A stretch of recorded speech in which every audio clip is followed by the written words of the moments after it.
अरे प्रभु, इन लोगों को हर चीज में राजनीति ही दिखती है। क्यों संग बीजेपी और हम लोग नहीं है क्या एनडीए में? और ये आरक्षण किसी के कहने से समाप्त होने वाली चीज है क्या? संवैधानिक अधिकार है ये। आरक्षण किसी को दी हुई खैरात नहीं है, ये संवैधानिक अधिकार है और दुनिया की कोई ताकत आरक्षण को कतई समाप्त नहीं कर सकती है। और जो लोग इसको समाप्त करने की सोच रखते हैं, कभी समीक्षा के माध्यम से, कभी सुधार के माध्यम से, उनको संभवतः ये पता ही नहीं है कि आरक्षण क्यों जरूरी है।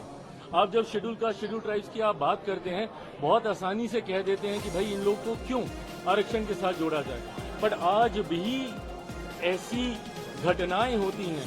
खड़गे साहब के साथ क्या हुआ था? उस मंच पर गए थे, उस मंच का शुद्धिकरण किया गया ना। आज भी एक दलित युवक को घोड़ी पे चढ़ने से रोका जाता है, एक दलित लड़के को बारात निकालने से रोका जाता है। बड़े बड़े नेता जब मंदिर जाते हैं तो मंदिर को गंगा जल से धुलवाया जाता है। तो ये भेदभाव तो आज भी हो रहा है ना। और ये वही अनुसूचित जाति है जो छुआछूत का शिकार रही है। भारत के संविधान में जब आप शेड्यूल कास्ट को देखते हैं, ये ऐसी कास्ट है जिनको शेड्यूल किया गया है, जिनका आधार छुआछूत था, जिसकी वजह से इनको गांव से बाहर रखा जाता था। इनको छूना तो दूर की बात है, देखना तब पाप माना जाता था। ऐसे में मुख्य धारा के साथ जोड़ने के लिए, और क्या हम लोग उस लक्ष्य को पूरा कर पाए? नहीं कर पाए ना। आज भी ये भेदभाव होता है।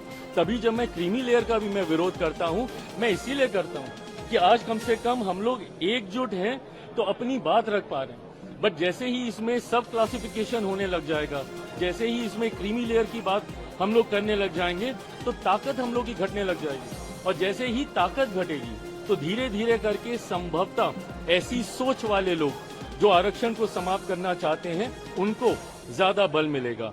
आज की तारीख में शेड्यूल कास्ट हो, शेड्यूल ट्राइब, अब शेड्यूल ट्राइब में यही सारी जातियां हैं जिनकी वेशभूषा अलग रही, जिनका रहन सहन, बोलचाल, ऐसे ट्राइब्स को शेड्यूल किया गया। पिछड़ा वर्ग से आने वाले लोग जिनको संभवतः मौके नहीं मिले, इसके माध्यम से उनको, और अब तो जो लोग आर्थिक तौर पे कह रहे हैं, ऊंची जाति से आने वाले गरीब लोगों को भी 10% का आरक्षण मोदी जी की इसी सरकार में हम लोगों ने पारित करने का काम किया।